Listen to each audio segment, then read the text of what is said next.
Philippines, Rodrigo Rua Duterte.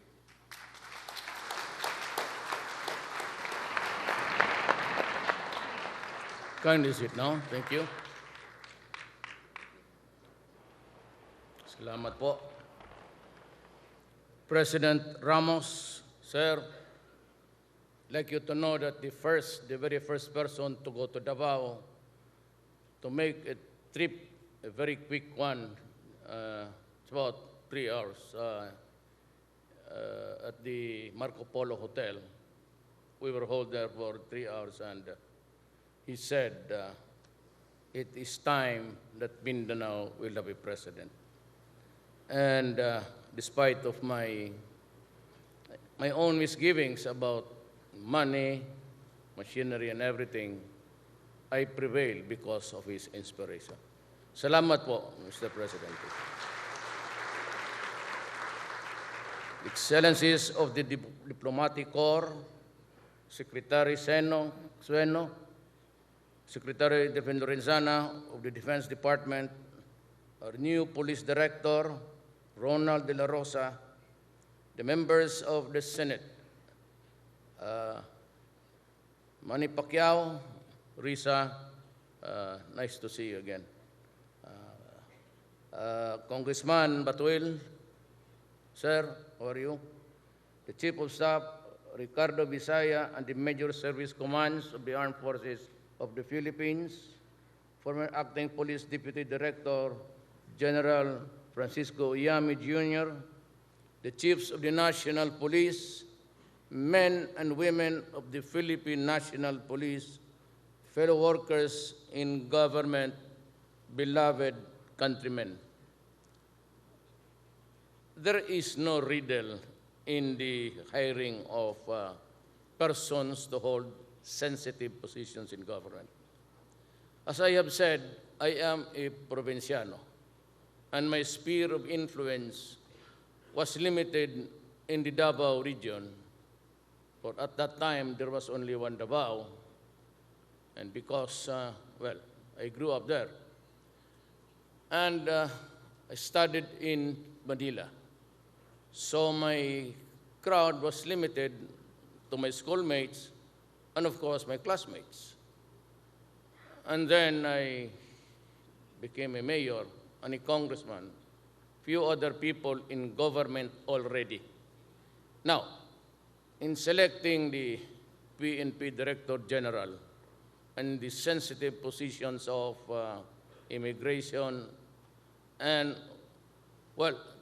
positions that have something to do with the enforcement of laws and the punitive actions that are available in that office were appointed, almost most of them, at one time or another, were city police directors of the city of Davao.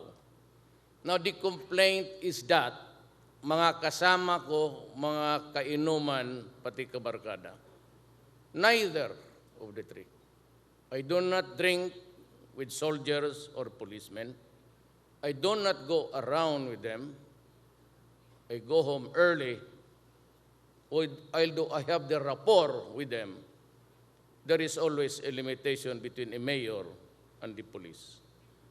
For I have to discipline also civilians and in the military and police alike. Now, these are the guys who went through their career passing by Davao. And these are the only guys that I knew and I have worked closely and had the time to observe their character and integrity. And that is why when the time came, Coy, De La Rosa, Morente, and the rest were all taken in because I had the fortunate chance of having good military and police officers. Napakaswerte ko. And when I was grappling with the very sensitive position of Defense Secretary, there was only one choice, and it was Delfin Lorenzana. He was the commander of the Scout Ranger Regiment when it was transferred to Davao at Malagos to fight the communists and to whom we are talking now about peace. For after all, we cannot be at war with our own people all the time through the generations. We have also to talk to the MIMN because there are historical implications and injustice committed along the way in civilization. And we hope that they would understand. And so I have also taken the liberty of choosing the men who would carry the burden of fighting if there is need to have one, or the dimensions of understanding and imparting it to the soldiers that we cannot be at war with our own people for all time. I am glad that General De La Rosa provided the light moments for us. But I'd like to be harsh, and I mean no offense to anybody. Sa trabaho, ika nga, sa atin tatag-trabaho lang. You know, let me put forward a very simple story. I became a lawyer in 1972, bar 72, during the crucial years, the first year of the implementation of the martial law. And when I went there, times were hard, and I got married right away. So I had to support the family and one child. At that time, the salary was not really that good, so I had to take an extra job. And what was it? I applied for a position in the prosecutor's office in Davao City. I got the lowest job there, and the name is special counsel. Kung baga, if you want to compare it with the military and your police, I will be a lieutenant or inspector. So, ako po'y mahirap lang. I come from a poor family that migrated to Mindanao. And whatever intervening honors there was just for fleeting years and moments, good for memory. I was forced to be a professor of the police academy in Davao City. There's an academy there. And I was teaching criminal law, criminal evidence, and criminal procedure. And there was a time that, I would not want to pull my own chair, that no fiscal in Davao City would accept the task of prosecuting military offenders, police offenders, and rebellion leaders. I was pushed to that task, and I took it as part of the job.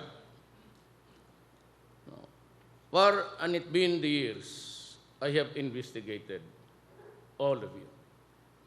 And for those who committed crimes, though exceeding an authority, but in the performance of duty, alam ninyo yan. Those of you who grew with the PNP before, to the PNP now, it used to be the Integrated National Police, you know how I handled your cases. You know how I helped government to discipline you. And nobody in this country can compare to me, I dare say, in the protection of the careers of those who were doing good. Although at times getting into trouble because they have to do the job. In a professional way, I could only remember filing a case for murder against an army man, a major at that, and I secured this conviction. I don't know if it's still in Iwahig, and a host of others for abuses and common crimes of murders. Yung lahat, all of you that were accused, and there was a very significant case where the NPAs fighting government forces, the Philippine Constabulary at that time, had a running gun battle, and the NPA soldiers sought refuge in a house. And so there was a firefight, and the whole of the family there residing in that house were died, were killed. And so I was tasked to handle because there was a public outcry, and even the Secretary of Justice had to go to Davao to supervise the investigation. I was appointed the investigating fiscal. And there was a cry for blood. But I dismissed all the case because it was part of the territory, collateral damage. And I was told to explain here in Manila. And I said, that is what the evidence shows. If you have any other theory, sir, and if you want to overturn my ruling, do so if you like, but kindly accept my resignation. That is how I treated you. And of recent memory, 28, including Undersecretary Coy, were charged before a body, an organ of government, under recommendation, all of them, almost all, who passed by Davao because of the alleged extrajudicial killings, were recommended for dismissal. And I went up and stood my ground. And I said that if you prosecute these guys for doing their duty, I will resign as mayor. Sinabi ko doon sa head ng constitutional body. You choose. It is a matter of principle for me that I stand by the soldiers and the police when working for the country. But I would be the first one to crush them if they are into crimes. Ganito yan. 22 years. Before I became mayor, 10 years earlier, my father was governor of Davao. And I was, had a good relations with the police as I grew up. And I know your life story. I know how you handle your work. And I know how good you are. But I also know that sometimes you can become a bad boy in the organization. So beginning from now, I will not tolerate, zero tolerance, for abuses committed by the law enforcement agencies, including the National Bureau of Investigation. Kindly, most kindly avoid the company. These drug lords and a budding criminal would always want to have his pictures taken with the mayor, with the commanders, with the military, with the police, just to build a reputation around him for invincibility. That's how it is done. Alam niya, you know that I know, and we all know. Ganun yan. Then they would show pictures, they put it in their offices, so that when there's a BIR or whatever harassments, they would always send the subliminal message na kilala ko. I know the mayor. I know the... avoid. Do not taint yourself in the company of known criminals and criminal syndicates. You will be sorry. For the next 6 years, I will have an electronic thing there in the office to track your record. And I would know, at alam ko ngayon, kung sino yung mga generals who are tainted with corruption and drugs. And you know that I know, we all know, you better resign. You have no more future in the police.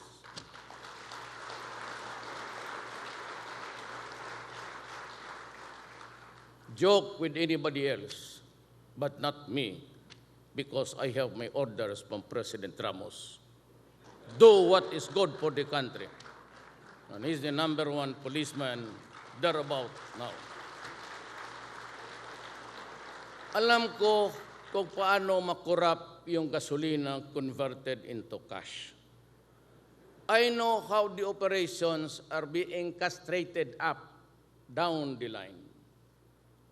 Na pagdating doon sa presinto, 22 years ako mayor. Ang presinto, meron na lang papel, and they have to do is just to liquidate with nothing. They have to invent reasons there, how it was spent. Do not do it ever again. Ever again. Kayong mga the younger ones, never mind or retiring. For the next 6 years, build a track record of performance that is good. Because I will plot your history, your personal history. The many times that you were transferred, tsaka pagka there is a practice amongst you, that if you're assigned to another station or assignment, you bring along 2, 3, 4. And they are there with you, no assignments except to raise money. To give to the precinct commander, to give to the regional and up. That is not good. I know that. Huwag kayong from here on, do not bring anybody if you are transferred to Hulo or Solo. Go there and fight the Abu Sayyaf alone. Do not bring your staff because yung dala-dala ninyo, those who are with you are the ones called pakawalaan. Yan, ang tawag niyan. I'm just being very harsh to you now. That's why I said, I'm glad that we had the lighter moments. Alam ko yan. Alam ko kung paano mag-liquidate ang precinct commander na wala, operations na wala, gasolina na wala. God, we have to stop this. Upon orders of the former Commander-in-Chief of this Republic, President Ramos said, stop it. Do your work. So, siya ang sisihin ninyo, hindi ako.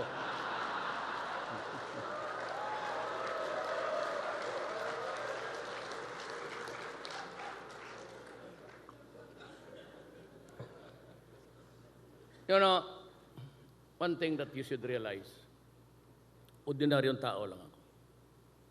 I have no credentials to brag about. I'm just an ordinary, an average person. But I took care to learn what is learned about life.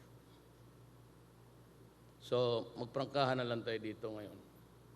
Alam ko, and that is why I told General Visaya, go ahead, form your board of generals, and you take care of your organization. I only choose the chief of staff, then let the board of generals decide the careers of the men in uniform. They do not go to me, and I will not entertain you for promotion or transfer.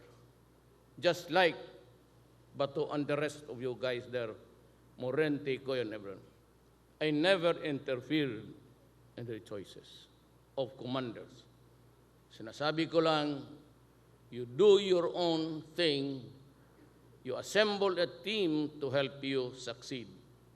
I will not interfere in the assignments, but you have to answer to me for anything that happens. Ganon tayo dito. I am ready for the army, but for the police, I am very sorry. I do not want to return to that board of generals until there is a reformation in the organization. But be sure that when everything after 6 years, we are back to what you are supposed to be, a law enforcement, law-abiding, God-fearing, and only doing what is good for the country, then you can have everything back, including the board of generals. In the meantime, no such thing. And I told Bato na huwag tayong mapahiya sa Pilipino.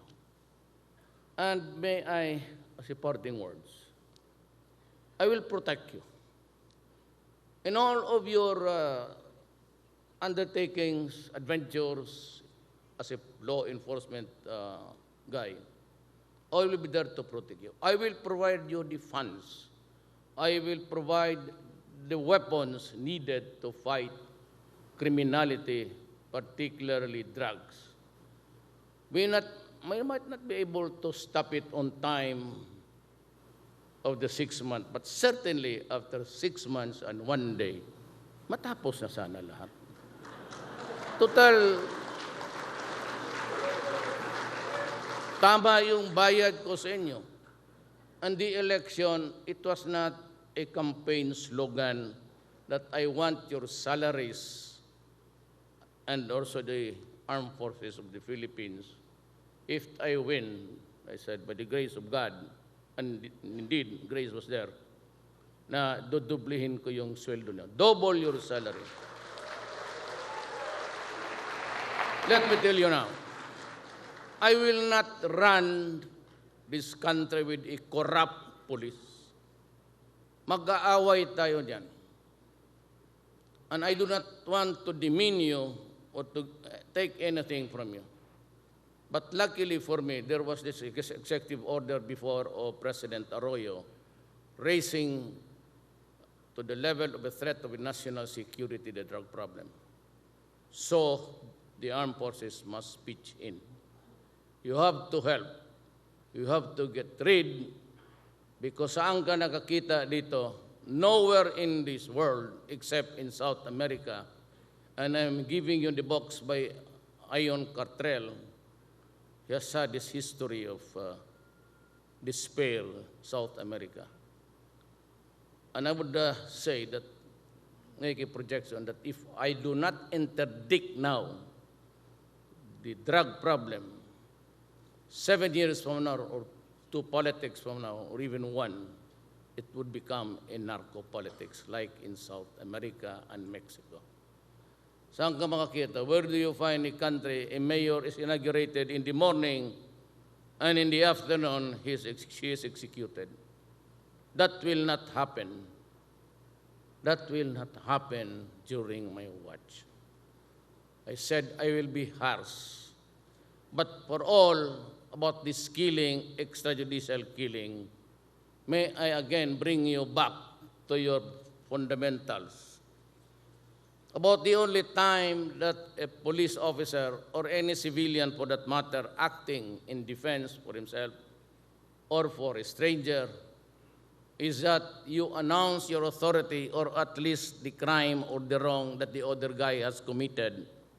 And you just announce that you are arrested, and you're a civilian, you can do that.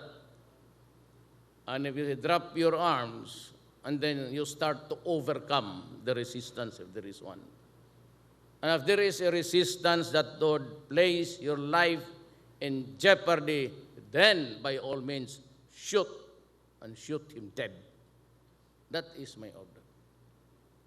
Pero kayong mga, there are a lot of openings, slots dito.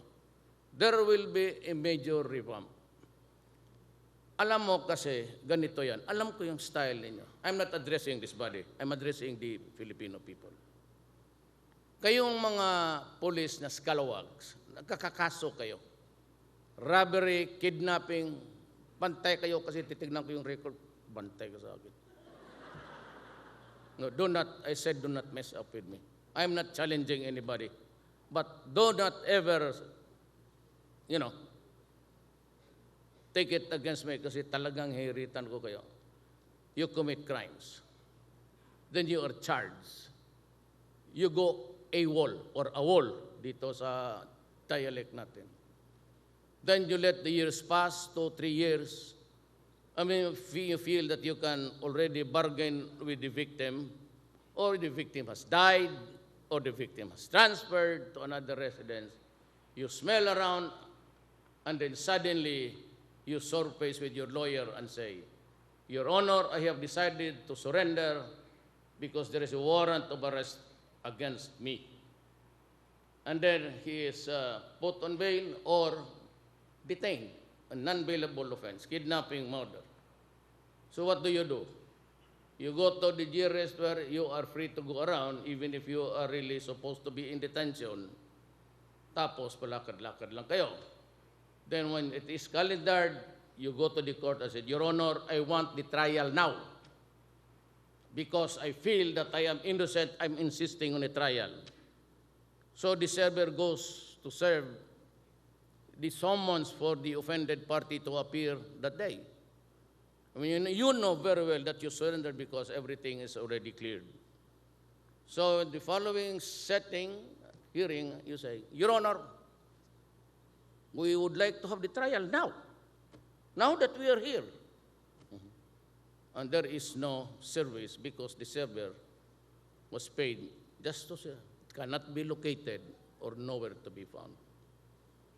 I was a prosecutor. Do not. I know that. Pagkatapos niyan, Your Honor, the lawyer would say, my client is innocent. He's now insisting on a trial of the case. Otherwise, we invoke the constitutional provision under the Bill of Rights, speedy trial. And you would insist on a trial, or else you ask for a dismissal of the case if there are no witnesses. Then you insist, and the poor prosecutor would say, Your Honor, give us a last chance to, but he cannot go out of the office. There are thousands of cases to be heard in 1 month. The fiscal has about 10 criminal cases every day. Ready yan pag may witnesses. Those wallowing in good time are the defense lawyers. They have 1 or 2 cases for the day. They have studied the case carefully. They have the money to interview the witnesses and concoct another true story. So on the 3rd hearing, the court will say, Fiscal, ready? Your Honor, I'm sorry, I have no witnesses. Opposite counsel, Your Honor, we insist on a trial of the case. If the fiscal is not ready, the prosecutor, then we ask for the dismissal of the case. Every dismissal of a case which bears to the reason that there are no witnesses or any witness, that dismissal is with jeopardy. It can no longer be filed. Kaya alam ko yan lahat. I said I was a trial prosecutor for 10 years. I've been a mayor in social contact with every human being in my territory. Not quite different from the rest of what ails this problem. Corruption, including the law enforcement. I'm willing to give you a break, but those who were, after the dismissal, you go to Krame. Krame has no other option. Says there that the case is dismissed because there is no witness. That is a dismissal on the merit. So you have to be taken back, my God, with back salary. You have your grant time, good time, and we pay you back for the years that you are in vacation. I will not allow or countenance that anymore. Sorry ho, magkaibigan ko kayo.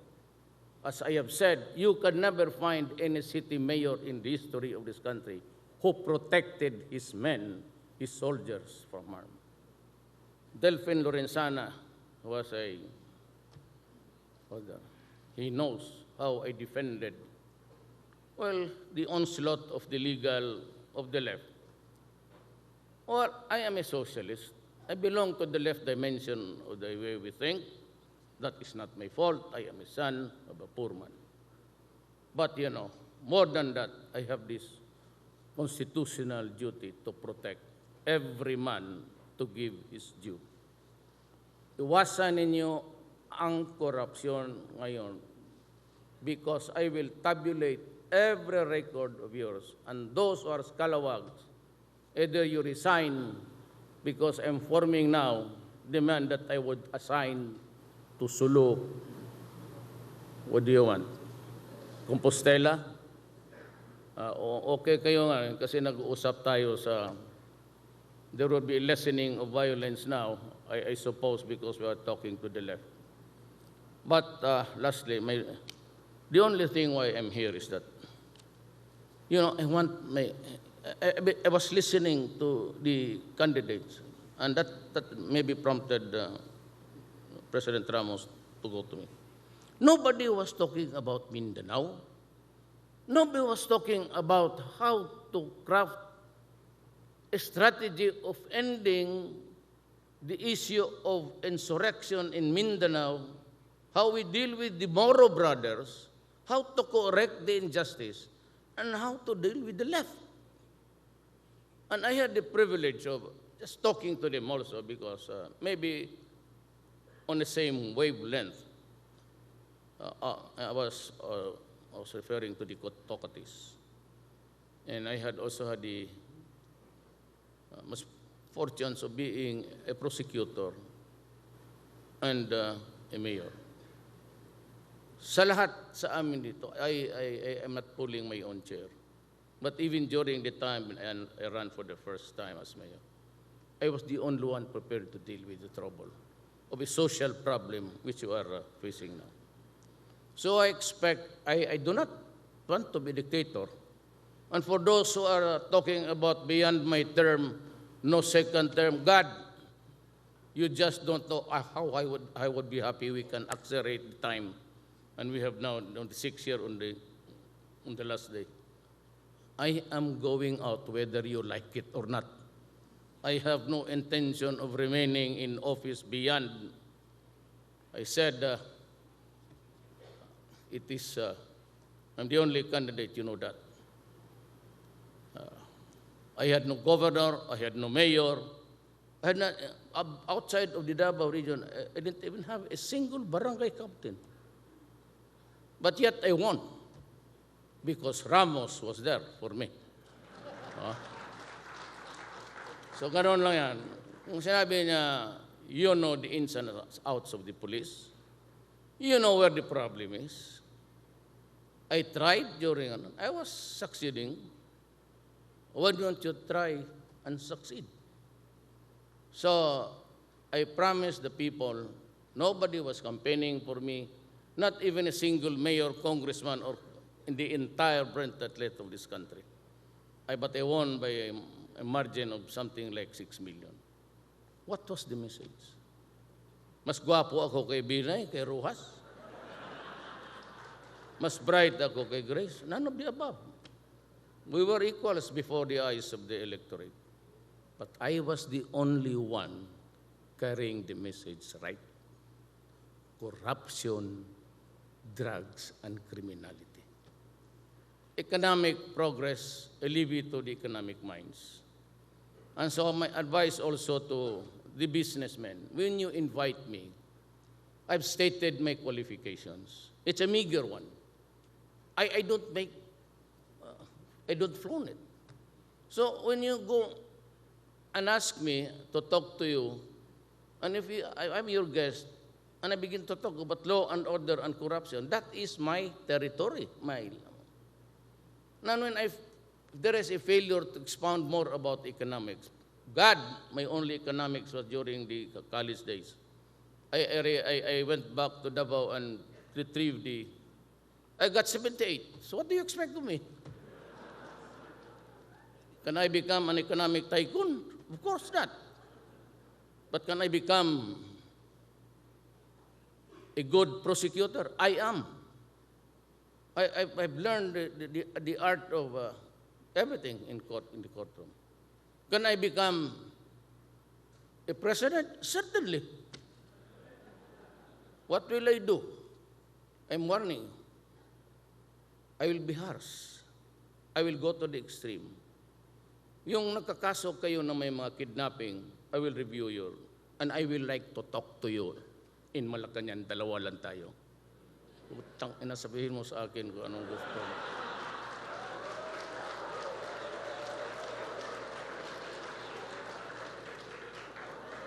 Do not bullshit with me. But do your duty, I will die for you. Do your duty, and if in the process you kill 1,000 persons because you were doing your duty, and I will protect you. And if they will try to impeach me, I will hurry up the process and we go out of the service together. Thank you, and good morning.